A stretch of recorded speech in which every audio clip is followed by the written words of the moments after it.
This is Eyewitness News, the news leader, with Bill Ritter and Liz Cho, Scott Clark with sports, and Lee Goldberg with the exclusive AccuWeather forecast. Now, Eyewitness News at 11. They're calling it Miracle on the Hudson. You just heard the pilot, brace yourself for impact. And that's when I knew that, we were going down. A U.S. Airways plane loses power and then makes an emergency landing on the Hudson River. When it hit the Hudson River, it just looked like a volcano exploded. Everyone on board, 155 people, make it out alive thanks to some brilliant piloting. And tonight, he's being hailed as a hero. Hey, God bless, man. I'm just happy that everyone on that plane lived. And good evening, everyone. What a night at 11 o'clock. I'm Bill Ritter. And I'm Liz Cho. We begin with U.S. Airways Flight 1549. And tonight, the stories of what really happened, the frantic rescues, the first responders braving the elements and trying to save lives while the plane bobbed in the Hudson. The passengers out on the wing and desperate to be on one of the many ferries that raced to the scene. Some of those passengers bravely going back to help others.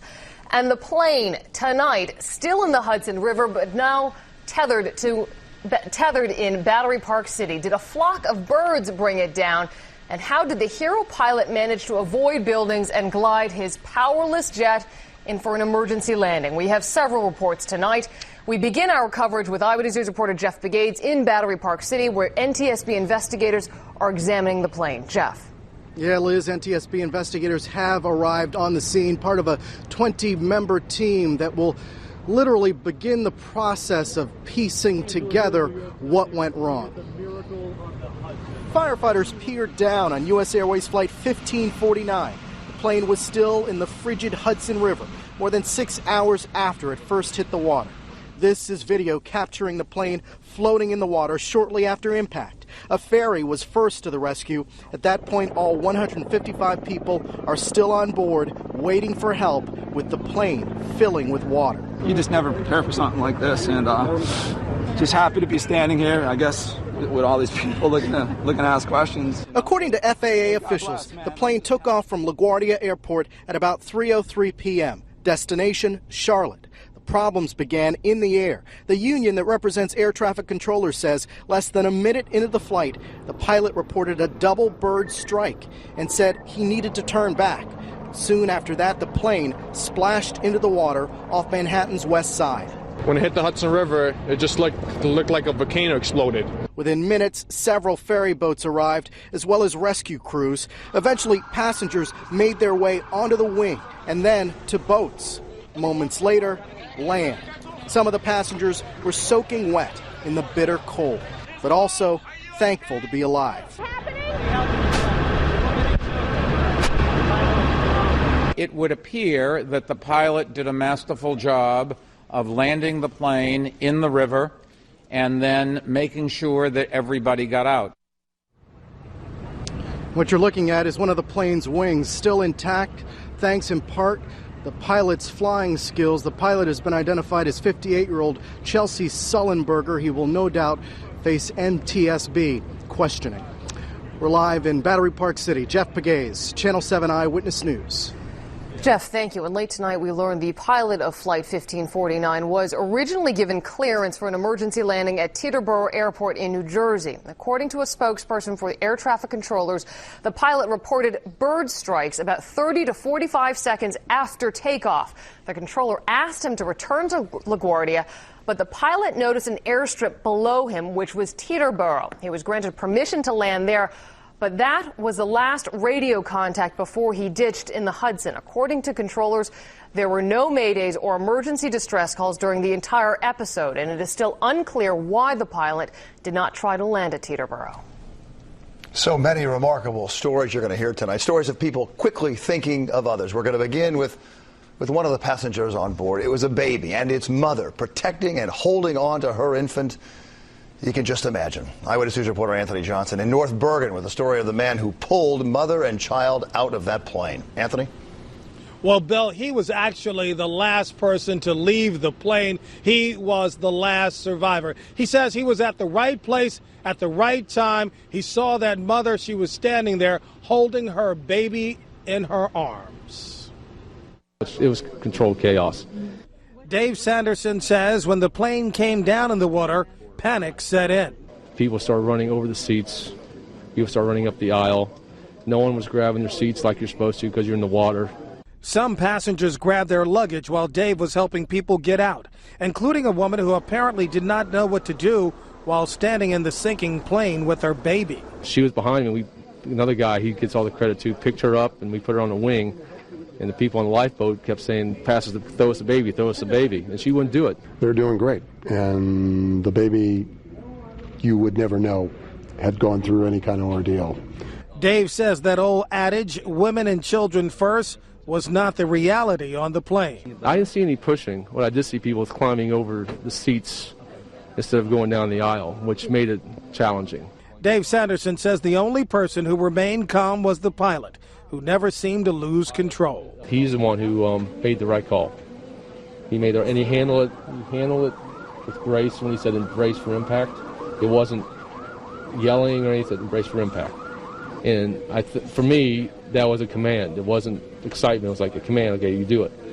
Sanderson was supposed to be on another flight, but wanted to get back home to his wife and 4 kids in Charlotte, and doesn't regret being on the plane that went down in the Hudson. You know, everybody would do what they need to do in that kind of circumstance. And God, I was supposed to take the later flight, and God put me on that plane for a reason. Sanderson tonight is an amazing man. Now, he says the only time that he really got scared is when he got out of the plane, he got into the boat. He could not feel his feet. Obviously, he was feeling the effects of frostbite. He's been taken here to the hospital. He is recovering. His body is warming up, and now he's looking forward to returning home to Charlotte tomorrow. That is the latest live from North Bergen, New Jersey. Anthony Johnson, Channel 7 Eyewitness News. Just remarkable. Anthony, thank you. And we are hearing from another passenger tonight and another dramatic story. Alberto Pinero, a medical student from Florida, was here interviewing for his residency at NYU. He was on his way to Charlotte for interviews there. Jim Dolan is here now with much more on Mr. Pinero's story. Jim.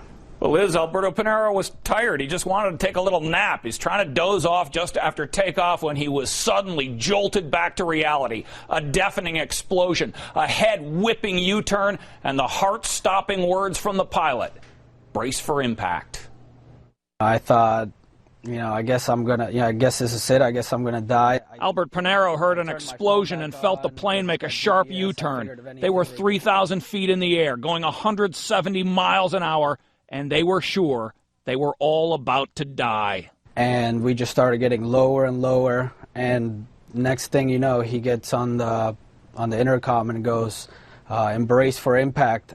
And that's when I knew that, we were going down, and you could just see the water getting closer and closer. Before the crash, it got pretty silent, actually. There was maybe a couple of people that yelled and kind of bursted out in tears. But I think everybody in there was pretty much preparing for the worst. The next thing you know, the plane makes impact.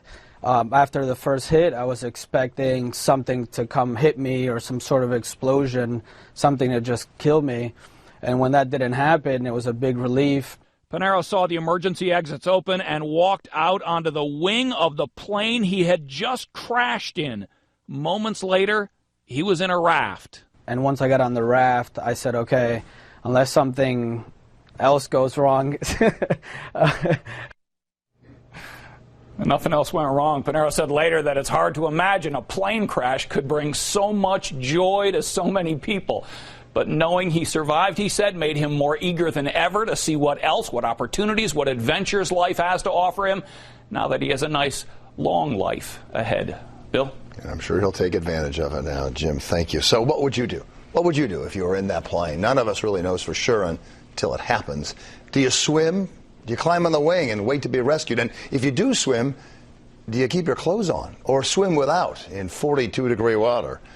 Eyewitness News reporter Kimberly Richardson with a man who faced that decision. She's on the Upper West Side with that part of our coverage. Kim? Well, Bill, we've all done it shortly after takeoff, dozed off in our seats. Well, that's exactly what happened to Bill Zawalski this afternoon. Then a sudden jolt woke him up. He assumed it was turbulence. Couldn't have been further from the truth. For a second, I just thought that I was going to die right there in a plane, was just going to drown to death. Bill Zuhaski was near the back of U.S. Air Flight 1549 in seat 23A when a tremendous jolt woke him up and an eerie announcement rattled his reality. The plane was going down. The people sitting next to me, we were, interlocked with our arms. And then you just heard the pilot, brace yourself for impact. No one had any idea if the aircraft was going to hit the water or land. Seconds later, the impact. I guess my head slammed into it. I lost my glasses, and then the water came up immediately. The 23-year-old from Long Island remembers the other passengers running towards him. The extra weight now pushing the tail of the plane deeper into the Hudson, the frigid water eventually reaching his neck. The water was coming up so fast in the back, I ripped all my clothes off thinking, I'd be lighter, I might have to swim. And I was, I think, one of the last to get off of the plane. I crawled over the top of the seats. And out the emergency exits. It was then that everybody realized it was going to be okay and pulled together to help each other. Passengers grateful to be alive. Everybody owes their lives to the pilot. He did an amazing job. Now here's another thing. Bill was not supposed to be on U.S. Air Flight 1549. He was scheduled to take off at 11:30 on a different airline, but due to the weather, his flight was canceled. Other than a few bumps and bruises, he's doing fine, resting at home in Long Island tonight. For now, we're live on the Upper West Side. Kimberly Richardson, Channel 7, Eyewitness News.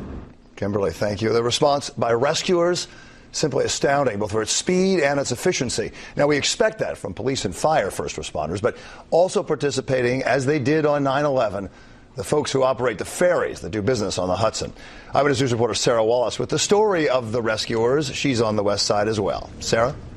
Well, Bill, the pilot may have landed on a wing and a prayer, but he also just happened to pick the ideal location for rescuers out there in the Hudson, midway between ferry terminals here on the New York side and the New Jersey side.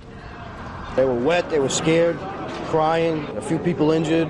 But Vince Lombardi and other New York waterway captains just did what they practice in drills every month, calmly moving their ferries into place. But they've never done it with 14 boats, a delicate maneuver with so many other rescue boats at the scene and waiting survivors beginning to unravel. Everybody was panicked, nervous, crying, screaming. Were some in the water? Actually, the wind was going down, so people was like halfway in the water. They were like, we're gonna die, they were cold, we gotta get out of here. And crew members on one boat rescued 56 people, including 2 babies. As deckhands on the ferries pulled passengers to safety, an arriving NYPD aviation unit dropped scuba divers into the river from a hovering helicopter. At that point, we looked out, we saw 2 people in immediate distress at that time. One woman was just holding on to the side of the ferry boat, trying to get up onto the ferry and was unable to make it.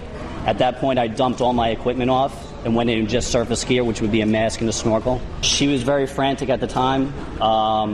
I just told her to relax. I asked her what her name was. She said, please don't let me go. After swimming the survivor over to another ferry, Detective Michael Delaney and his partner swam into the plane to make sure no one was trapped. We went into the plane. We did a quick search. We saw that there was nobody else in the plane. And at that point, the headrests in the back of the aircraft were already going underwater.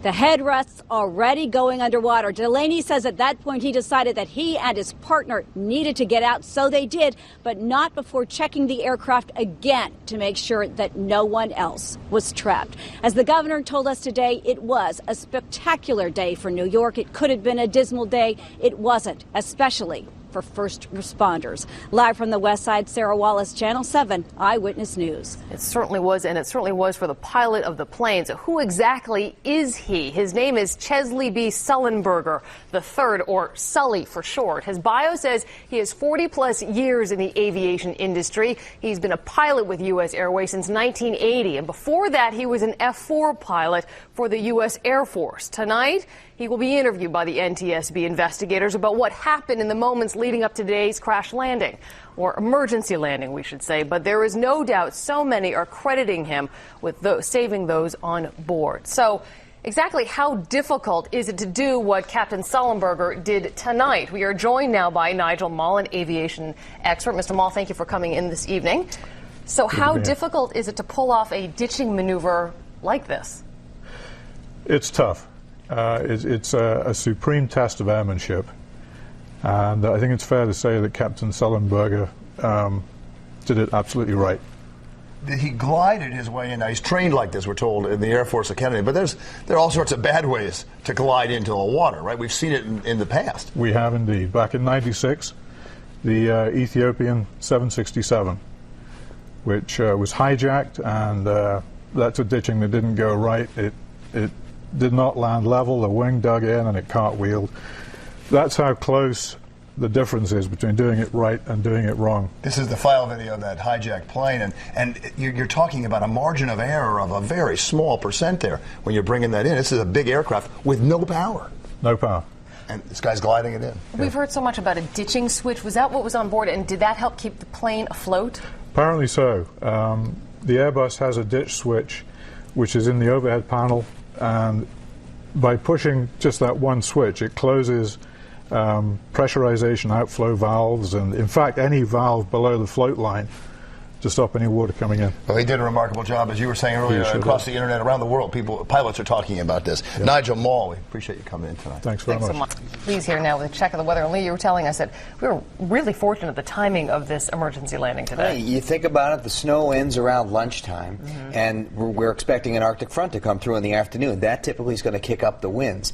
But this happens just prior to the Arctic front coming through. If you notice, our newscopter had to be grounded from coverage because of some snow showers that came through and the winds that picked up. Knock on wood. And then that's right. And then all the pictures you see, the water was fairly calm, like a piece of glass. Yes. We were really lucky. They were lucky. Just remarkable. Now the wind is kicked up. Obviously, this is serious chill that we're talking about as we go through the next day, and then early next week we make a run at freezing again. It has been a while. But again, we had a little window of opportunity. If the plane had to make an emergency landing in that water, that was the time to do it. Okay.